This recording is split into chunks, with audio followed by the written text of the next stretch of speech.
These are the Majestic 12 documents.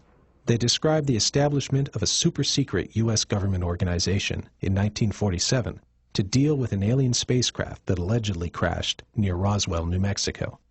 If genuine, they are the most important government documents ever leaked to the public. The question, however, that has dogged the documents from the first day they were released to the public in 1987 is whether or not they are authentic. To answer that question, I traveled to Aztec, a town in northern New Mexico. Like most small towns, Aztec has a main street, but that's not what it's famous for. In 1948, a flying saucer allegedly crashed just outside of town, and with the story of a crashed flying saucer has come the pop culture trappings of modern ufology, a museum, and a UFO symposium. Like any conference, a UFO symposium is a beehive of volunteer activity. They're also a lot of fun. But at their core, they're serious business. Because at a UFO symposium, at least at the good ones like Aztecs, you'll find these guys, ufologists. In 2003, some of the best in the business were featured at the Aztec Symposium. These are serious guys, historians, scientists, authors, internet whiz kids, all of them dedicated to discovering the truth behind the UFO phenomenon. If this were a trial, they would be the expert witnesses. With every controversy, you need a yin and a yang. With Majestic 12, the yin is Carl Flock. He doesn't deny that some UFOs are probably alien spacecraft. He just doesn't believe there is any evidence that they were recovered by the government. Needless to say, he doesn't buy the Majestic 12 story. And there's a fly down there. The yang is Stan Friedman, a nuclear physicist. Stan has been on the UFO beat for over 3 decades. He is the original civilian investigator of the Roswell incident and the biggest advocate of the authenticity of the original Majestic 12 documents. I don't know how to do that. Finally, there's these guys, the alleged members of Majestic 12. There's no question that they were an all-star group. Top military leaders, scientists, and civil servants. They were among the best and the brightest that America had to offer in 1947. But were they members of this top-secret organization known as Majestic 12? Were they at the center of a government cover-up of extraterrestrial life? The skeptics say no, because, well, that's what Carl Flock is here for, so I'll let him handle the yin from here on in. The first big problem with them is that there's no provenance. We don't know where they came from. We don't know, none of the original documents are in hand, so there's no way you can test the paper, you cannot, you can't really look at the inks, there's none of the stuff that you would normally do with a questioned document. You can't do it. In the United States, at least at the time we got the memo, it was not against the law to have classified material that you were not entitled to. It was against the law if you were entitled to see classified material, if you had an appropriate clearance and need to know, to photograph it.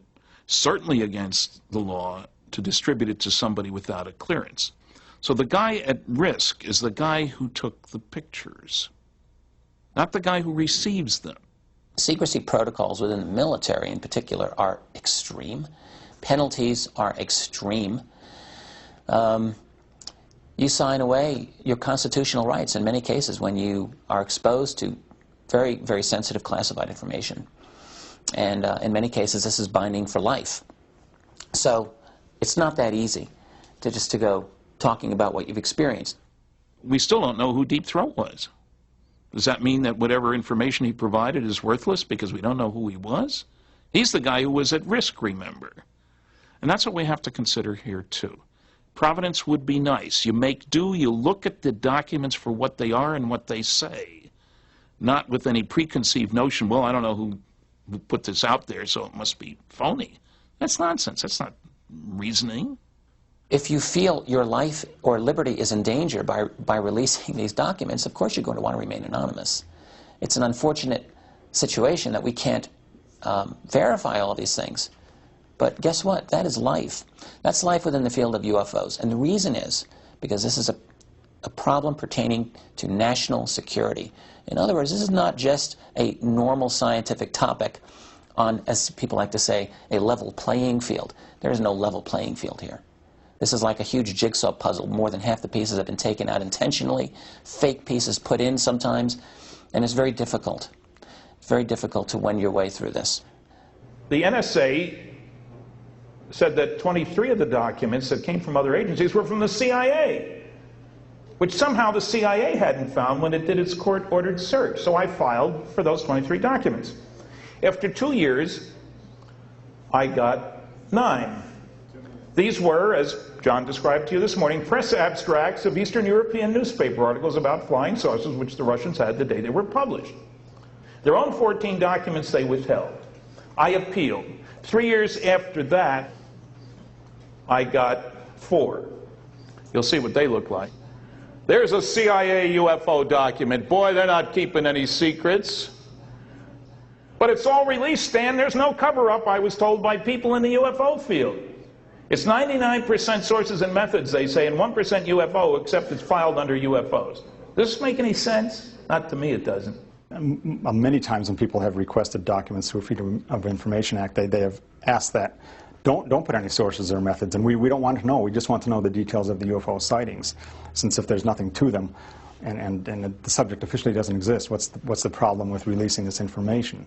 It still doesn't work. And the documents that have been blacked out, I do think that is the case. It can't prove it, of course, but sources or methods would not seem to encompass, say, 75% of a document or 80% of a document. When Stan holds up those pages blacked out, I just cannot believe that it's all, well, the operations, sources, methods. There's got to be some details of the UFO sightings in there. Otherwise, what's the document concerned about then?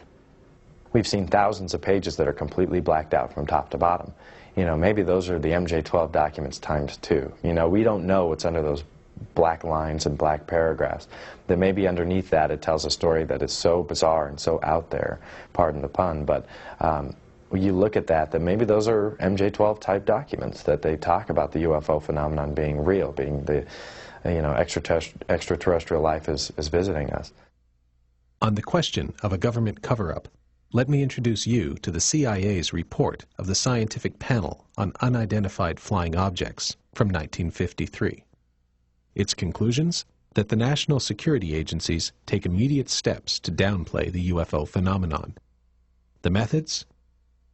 A broad educational program by all agencies that would concentrate on training and debunking. This education would be accomplished by the mass media.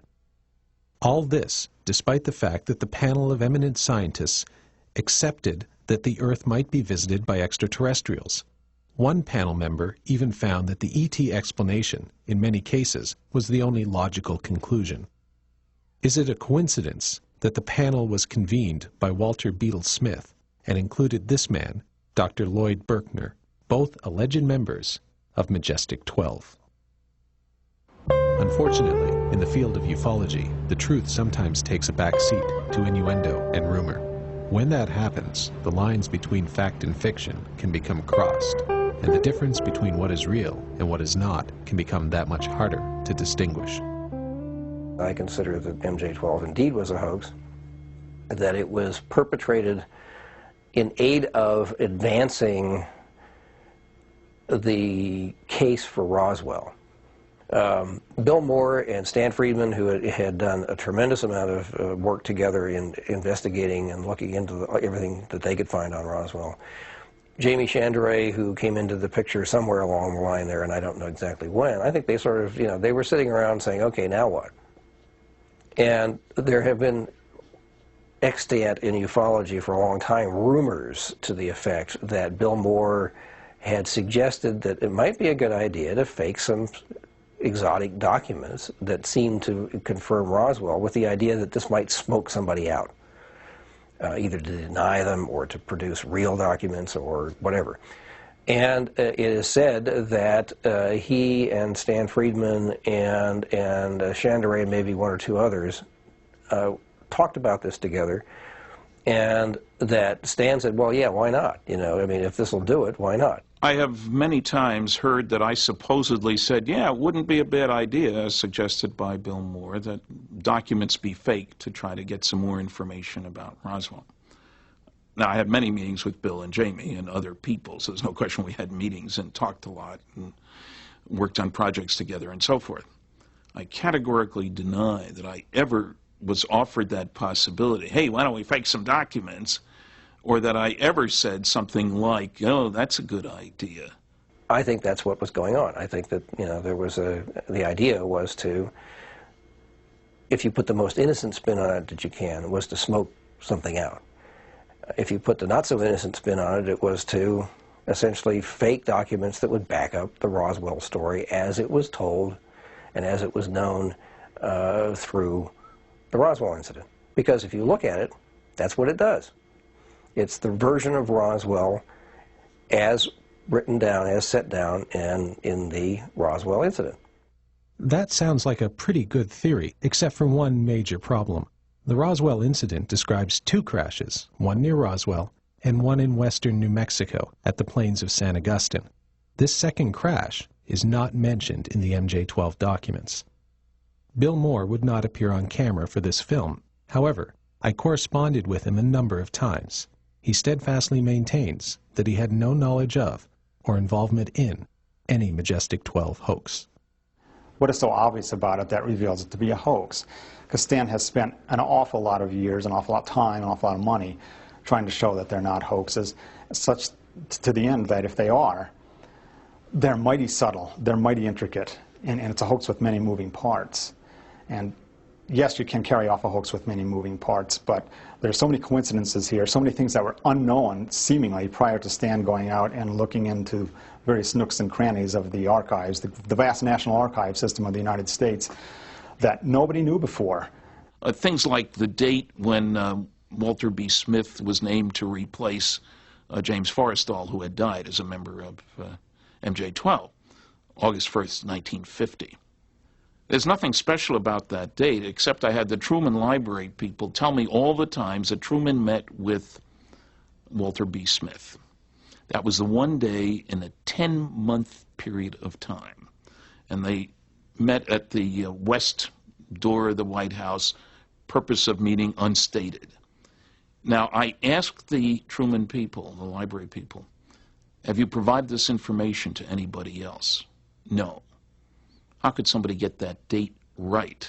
Stanton Friedman has doggedly researched this issue, in my opinion, and has done an outstanding job in showing that the arguments of those debunkers of these documents are really not all that good, and they don't hold up when you analyze them carefully. Okay, here's the top of page 2. Briefing Officer, Admiral Roscoe H. Hillencoder, MJ-1. Now, okay, we've just killed it according to another objection. It says Admiral. He wasn't an admiral, he was a rear admiral. Military officer, very conscious of rank. Why did he use a generic title? A lot of people don't understand that you use the term general in common usage in the military to mean brigadier general, major general, lieutenant general, 4-star general. You use the word admiral to be vice, rear, and full admiral. Colonel to be colonel and lieutenant colonel. Now, they don't sign anything that way, but they're addressed that way. They can answer the phone saying Colonel Jones even if they're only a lieutenant colonel. There's a casual use of rank for various officers that are listed in there. They refer to a general instead of a lieutenant general. They refer to an admiral instead of calling him a rear admiral, which he was at the time, and so on. And the group of 12 was a mix of military and civilian personnel. Okay, they're all put in a single list. There's no particular protocol listing, and there were with the highest ranking people first, and then going down the line. And to me, that's suspicious. A bigger problem, to my mind, is that the civilians and the military are all listed together in a single list. In documents like this that I have worked with, that I have created myself, and in fact in which I have been listed, you list the civilians in one column and the military people in the other column, and you rank them in protocol order with the highest ranking people first. So you separate them out into 2 separate groups. And these kind of protocol questions are not trivial to people in government, or particularly in the military. His point here is totally wrong. The coup de grace came when I visited the Eisenhower Library recently and managed to get a number of memos written by Brigadier General Andrew J. Goodpaster, Ike's staff secretary. These are memos about conferences held with Ike and other people, the head of the CIA, the Secretary of State, mixed bag, mixed civilian and military. At the top, he lists all the attendees, the civilians, and they're mixed in together. They're not all civilian and then all military. It's just some kind of random order, if you will, including General Goodpaster for himself. And General this, who was only a 2-star general and 3-star general. When I was at the Eisenhower Library, I was able to find out the ranks of all these guys. They've got some really good information there. He signs it Brigadier General Goodpaster. He calls himself a general, not brigadier general, in the listing. So the fact that Admiral Hillenkoetter, who was director of Central Intelligence when all this stuff went down in '47, called himself admiral, both as the briefing officer and as a member of the group, does not invalidate it at all. And I asked 2 different Eisenhower Library archivists, what about this generic? That's the way they did things, he said. There's nothing strange about that. That's the way it was. Circumstantial evidence is important in determining the authenticity of the MJ-12 documents. That's not enough for the skeptics, however, who won't believe in flying saucers until one actually lands on the White House lawn. What they want are actual documents from actual archives that reference Majestic 12. And even if you find those documents, that might not be enough. There is one document, however, which we were able to get our hot little hands on, an original, essentially original carbon copy of the so-called Cutler-Twining document. It does mention MJ-12/SSP, which we assume stands for a Special Study Group. And that's a document that we can hold on to that says MJ-12. Okay, the Cutler-Twining memo is of the original MJ-12 documents, is the only really original document. This one was found by, oddly enough, Bill Moore and Jamie Chandray at the U.S. National Archives when they were there going through a set of recently declassified Air Force documents. The reason they went to Washington is that I had been in touch when I made a visit to attend a technical seminar on food irradiation. Gave a paper in Washington in like March.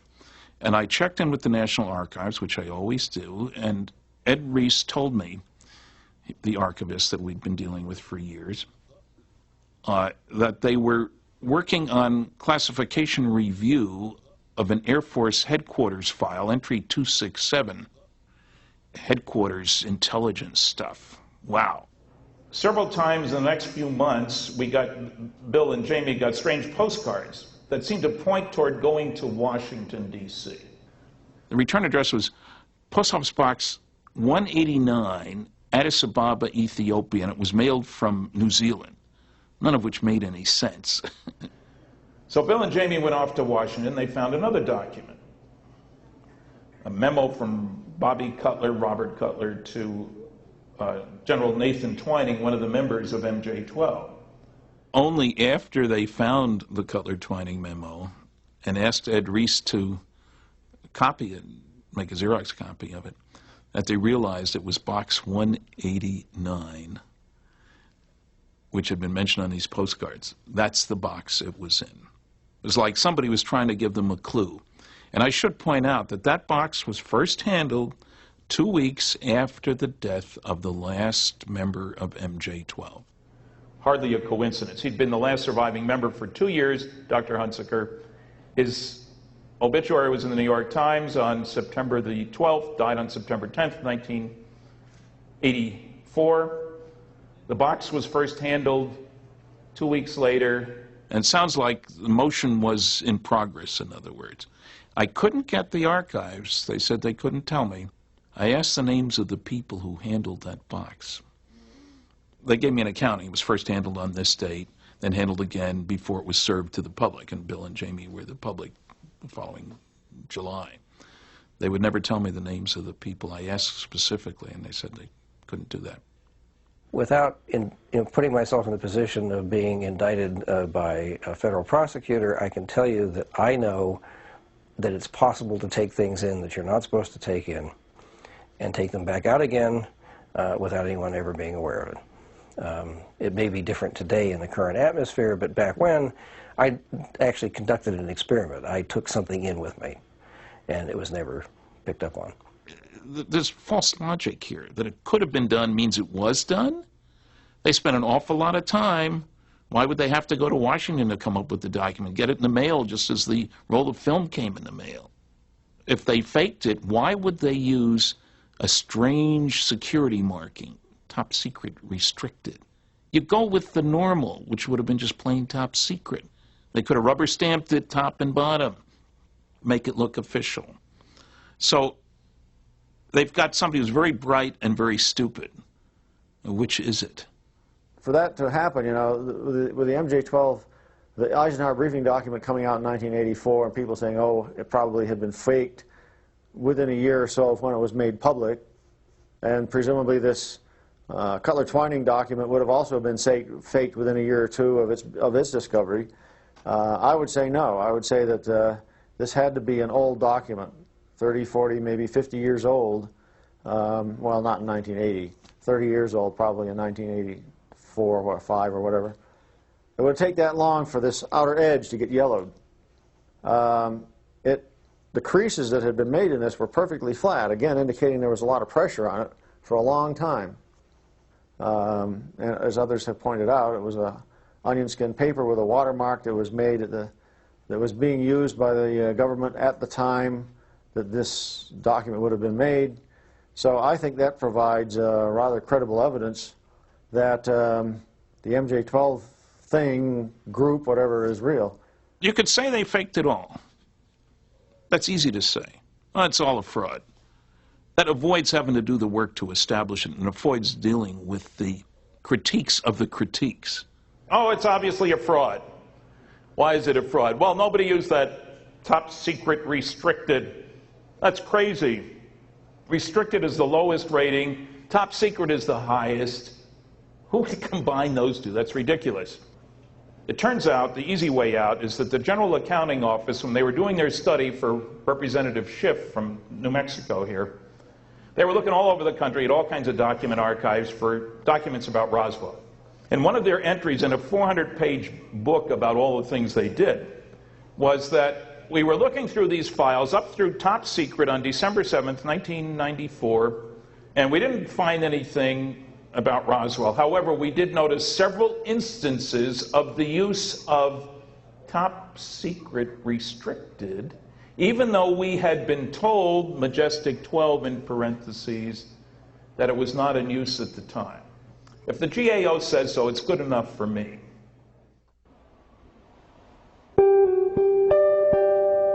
The problem with investigating the UFO phenomenon is that just when you think you've made it to the top of the proverbial hill and you can see your destination, you have to turn off the road you were on and head in a new direction, to a place you never would have expected. In the case of Majestic 12, that place was the strange and secret world of Dr. Donald Howard Menzel. One of the reasons they held off in announcing the fact that they had these documents was they were trying to track down every person who was listed in that list, and tracking down and justifying the presence of Menzel on there was difficult, at the least. Now, Menzel was the leading skeptic of flying saucers back in the 50s and 60s. And vehemently skeptical in a way that I've never been able to understand. I mean, absolutely irrationally skeptical. That gave us pause. How could Menzel be a part of this group? Obviously, this is a joke. Some wise guy put this thing together and is waiting for us to say, hey, look at what we got, and then say, gotcha, I did it. So we were very cautious. And so I checked around and found that there were a lot of Menzel papers, but certainly nothing indicating he was on the government side of the fence on flying saucers.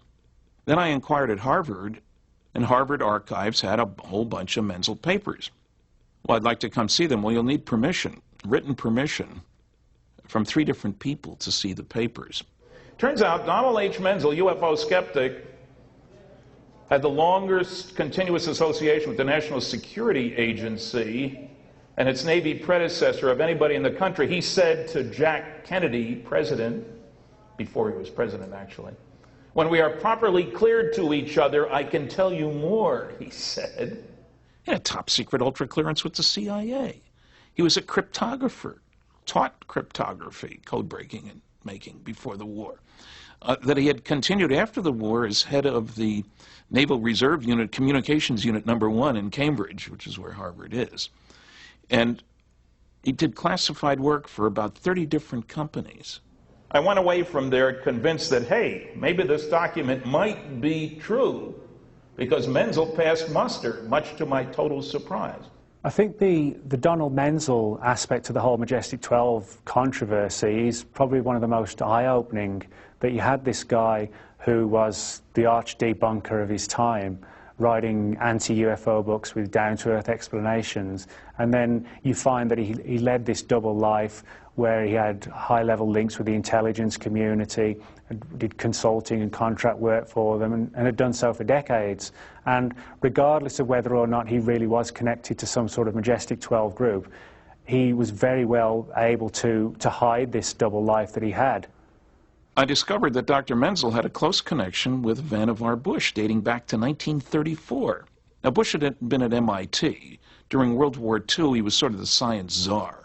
And I had discovered in Bush's papers at the Library of Congress Manuscript Division a letter, a mysterious letter to me. It was from a law firm to Dr. Bush, thanking him for all his efforts with regard to the loyalty trial of Donald Menzel.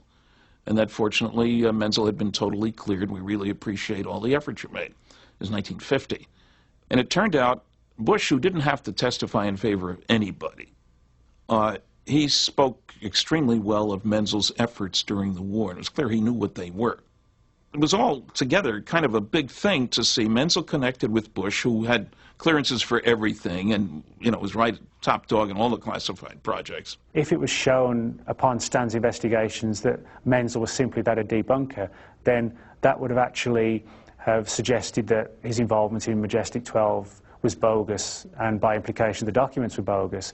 But because of the fact that Stan was able to show that Menzel did lead this double life and was heavily connected with US intelligence, that to me is a pointer that whoever put the Majestic 12 documents together was aware of the fact that Menzel would pass muster upon investigation.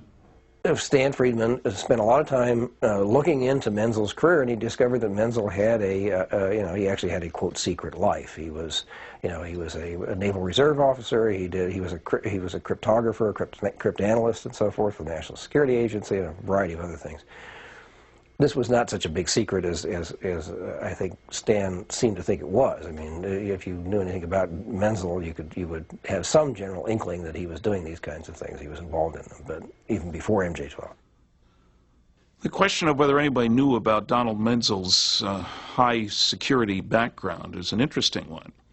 You won't find it anywhere. There were people writing about Menzel and his lousy explanations for UFO sightings, but nobody pointing out his very tight connection with the intelligence community. Now, Carl, because he was a member of the intelligence community and happened to be at the right place at the right time, was aware that Menzel was doing stuff for them. Nobody else knew that. Now, if somebody wants to suggest Carl prepared the documents, forged them, I'd say he couldn't have, because there were other things that he didn't know that had to be known to get the documents right. But nobody else, any of the favorite choices, Bill Moore or whatever, knew this stuff about Menzel. Remember, you couldn't walk in off the street and get this. You had to get written permission from people to see those papers. It's easy to dismiss and broad brush these documents and say, oh, obvious hoax, who would ever put Menzel on? Well, it turns out that Menzel's presence there on that list maybe did really serve a purpose, and Stan has gone to great lengths to say why that is the case and has shown why it is the case. It wasn't until Stan had done this investigation of Menzel himself and found out that Menzel was living sort of like a double life that it was possible to justify the idea that, well, yeah, Menzel might be on the list after all if he's trying to do cryptanalysis of the writings and being a sort of almost like a public figure out of all those people. A public figure was associated with a major university, and his word would carry some authority, and so if he says it's all bunk, then the general public would tend to believe it. Personally, I think it was a very clever, both red herring and a joke. Because in the document, it specifically says, you know, they talk about the origins. They say, well, we've considered the origins of the saucers. Where do they come from? And one of the membership of the MJ-12, Dr. Menzel, notably Dr. Menzel, says that he thinks they came from Mars. Well, Menzel was notorious for his obsession with mythical Martians. He sketched them all the time. He doodled them all the time. He did paintings of them. Having Menzel say, I think they came from Mars, is this clever little hello. You know, this is really not real.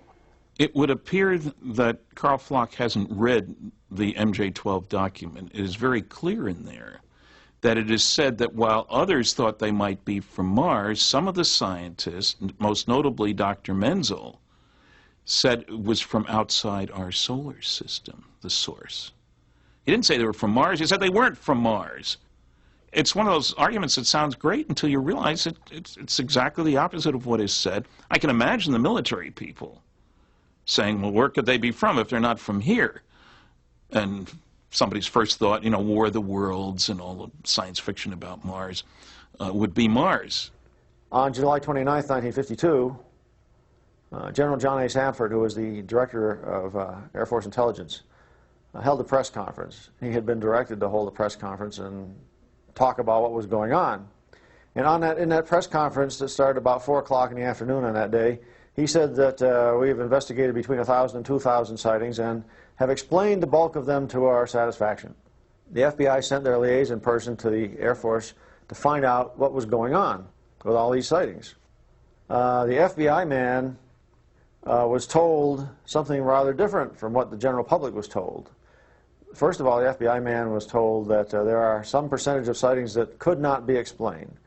Furthermore, according to this FBI document, some of the military officials were seriously considering the possibility of interplanetary ships, such as ships from Mars. And I can see the scientists, especially Menzel, he was the only astronomer in the group, saying, no, not from Mars. Mars isn't a place where you're going to find any intelligent life. Remember, there has to be somebody who's living there now, not a million years ago, which is a wholly other matter.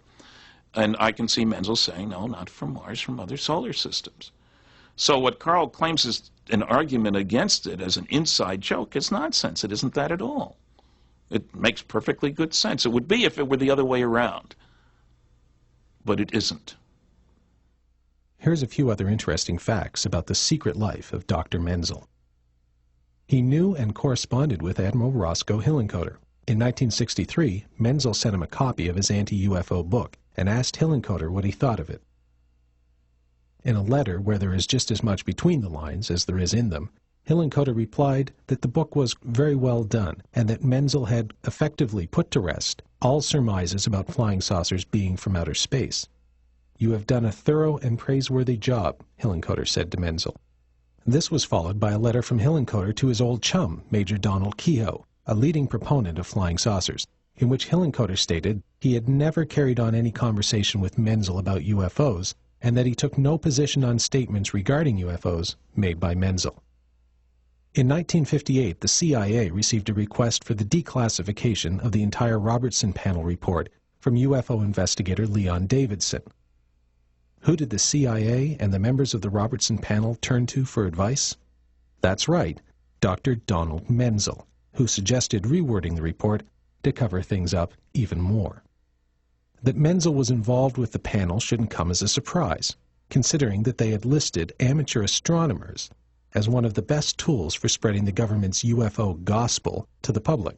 Menzel, as one of the nation's leading astronomers, would have been a natural choice to head this effort. Finally, there's the whole Martian thing. Here is a letter to then-Senator John Kennedy, in which Menzel talks about working on the Mars probe and urges Kennedy to support the project. It seems Mars meant more to him than just little doodles in a notebook. The path to enlightenment in the world of UFOs can take you to some pretty strange places.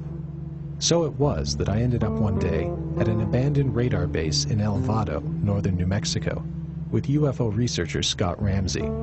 where I would discover the relationship between truth and fiction and the UFO phenomenon for myself. It's a proven fact, a verifiable fact from the documents that have been declassified, that the FBI and the Air Force had a meeting in October 1988 to discuss the documents.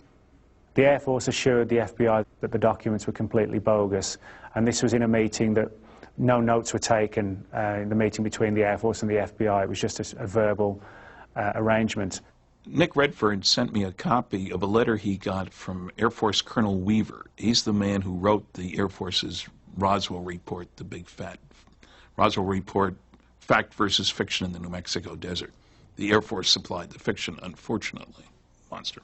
Okay, he sent me a copy of that letter in which Colonel Weaver goes on and on about everybody knows these documents are bogus. And he sent him along a copy with the word handwritten bogus in big letters on each page.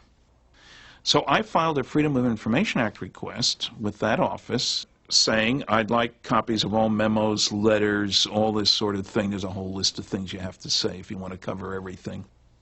That led to that conclusion. Response to my request was, we have nothing in response to your request. So I was not too surprised when later on I was told the FBI has the MJ-12 documents on their website. Wow. I went and looked, and you can tell that they're exactly the same document that was sent to Nick Redford. The bogus is identical. You could put the 2 pages, and they're handwritten now, not a rubber stamp. So what is the basis for the FBI saying they're bogus? It's Colonel Weaver saying they're bogus. What's the basis for Colonel Weaver saying they're bogus? Nothing. He didn't say that's classified, which is what I expected, an evaluation. He said, we have nothing. If you're trying to manage this problem and you're trying to control the UFO problem, the real problem becomes not to slam that lid down 100%, because that is impossible. The real issue, it seems to me, is to neutralize or make useless information that does come out. Colonel Weaver seemed to have no qualms about lying in his Air Force Roswell report. He deliberately left out a qualifying clause in an FBI memo, which subsequent communication had not borne out the belief, this is basically it, that this was a balloon that was found. He left that part out to turn the meaning around 180, leaving the FBI says it was a balloon. Well, if you read the memo, which he doesn't provide, it doesn't say it was a balloon. It says just the opposite. They found out it wasn't a balloon. This is disinformation. There's the pro side, and then you offer the con, and you sow the seed of doubt in the public mind so that you realize you're not going to convince everyone, but you'll convince enough people so that people doubt, well, was Roswell this, or was it that, or was this object a real flying saucer, or maybe a weather balloon?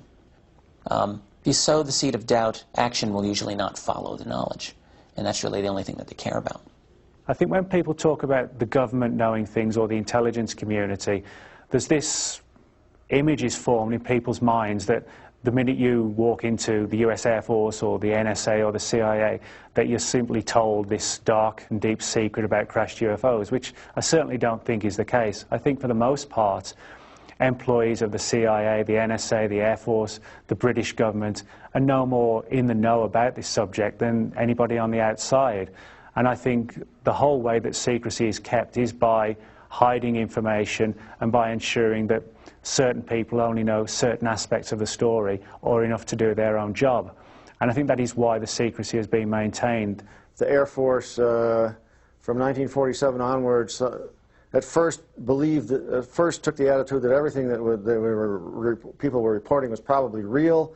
Turns up in the General Twining's letter in September of 1947 saying that the things that are being seen are real and not visionary or fictitious. And yet, by 1949, 1950, the Project Grudge and Project Blue Book people were trying to sweep everything under the rug, saying it was all misidentifications, hoaxes, or delusions. I believe that was a result of when General Vandenberg rejected the so-called estimate of the situation. In the estimate of the situation written in the summer of 1948, Air Force intelligence at Wright-Patterson Air Force Base had concluded that these flying saucers were real interplanetary, and we've been told And the only reference that we have on this, Captain Ed Ruppelt's book, the Report on Unidentified Flying Objects, he says that Vandenberg rejected the estimate of the situation, thereby setting a policy that ET was not acceptable explanation for UFO sightings. Everybody has to look at why they're doing this. You know, not necessarily the evidence, not necessarily the stories, but why are they doing this? You know, you've got 50 years of blacked out documents of stories being changed, like the Roswell incident 4 times.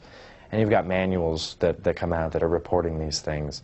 And they're just trying to lie to you and say since, you know, the late 60s they haven't reported these UFOs. Yet both military and commercial pilots are reporting these things. What are you left with to decide, you know, what this phenomenon is?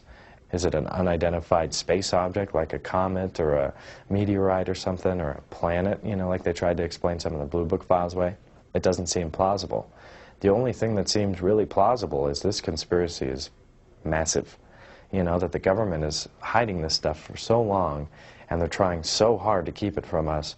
I think the last question would be why? And that's what we all have to kind of answer for ourselves.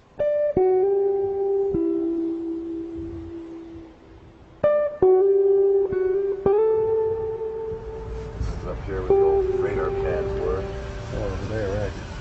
Oh, let's get out and take a look around. You bet.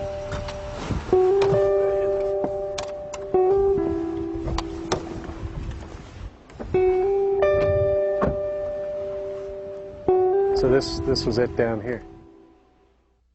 It's 1947, 1948, and you happen to be the President of the United States. Let's say that you learned something important about the UFO problem. Let's even go a step further and say, like some people claim, that you got access to some sort of hardware that didn't belong to you. If you're not going to share atomic technology with the world, what on earth would you do with something as exotic as alien hardware? Good Lord. You're going to keep it so hidden you'll have to hide it from yourself. You'd have to restrict access to the most absolutely, utterly, crucially reliable people that you know about, and that's it, and have them figure out what the heck this stuff is, what it can do. And they would be sort of like the troll under the bridge that says anybody has to have a high security clearance.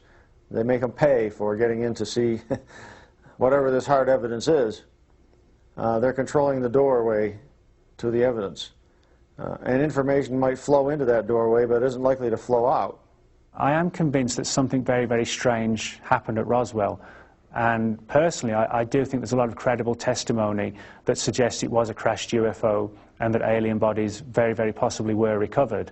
I think what probably happened in the wake of that, though, was that when the story began to leak out, various deception programs and operations were put into place, and anyone who dared to become involved in investigating these things, who was outside of the loop, would simply find themselves in this mass of confusion, a kind of a hall of mirrors, where it was kind of difficult to know where the truth began and the rumors and the fake stories ended. Majestic 12. It all comes down to the Roswell incident.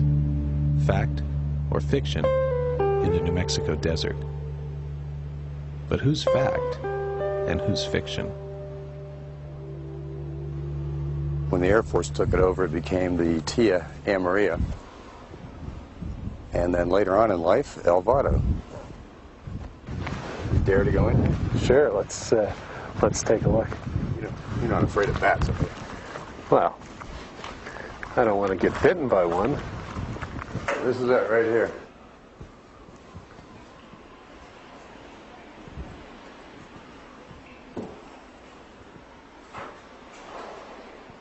Probably won't want to go back in there. Probably not. I guarantee you don't. And so people speculate that the radar here was powerful enough to interfere somehow with an alien spacecraft. That's a theory. It might have brought it down. Mm-hmm. And they would have had similar radar stations, I assume, down by Roswell. They had one in Corona, and if you read the historical reports we were going through last night, they also had one down at Walker, which was Roswell. Right, right. Coincidence? Yeah, maybe, huh? Where to next? Well, let's go up and take a look at where the radar was actually put in place. Oh, okay. There's a couple different sites up there. Okay. Then we'll head to the Officers Club. There you go. I'm hungry. I'll buy you a drink. None of this proves Roswell happened, of course, or that the Majestic 12 documents are genuine. What it does show, however, is that you shouldn't always believe the skeptics, who for years, until Scott proved them wrong, maintained that the El Vado base did not exist at the time of the Roswell incident. A hall of mirrors, indeed. I think this is the real project. The manpower makes sense. The documents seem to stand up to very strong scrutiny when you start digging into what's at the archives and looking at other documents and looking at the people and all the rest of that. And so I consider these the most important documents, classified government documents, ever leaked to the public. They say that we're not alone in the universe. They say we're not the big shots in the universe. They say the government has known this since 1947, has had an operating group looking after things since that time. Still not convinced that, in the words of Buffalo Springfield, there's something happening here? Well, consider a memo written by this man, Canadian government engineer Wilbert Smith, who in 1950 met with Dr. Robert Sarbacher, a distinguished American scientist working with the U.S. Department of Defense Research and Development Board. The subject of their conversation? Flying saucers. The memo, the substance of which was confirmed decades later by Sarbacher, stated that flying saucers exist, that they are classified higher than the H-bomb, and that a concentrated effort was being made by a small group, headed by Dr. Vannevar Bush, to determine their modus operandi. Was that group Majestic 12? In my opinion, on the balance of probabilities, if not quite beyond a reasonable doubt, the answer is yes. Now, I don't expect you to take my word for it. Do your own research.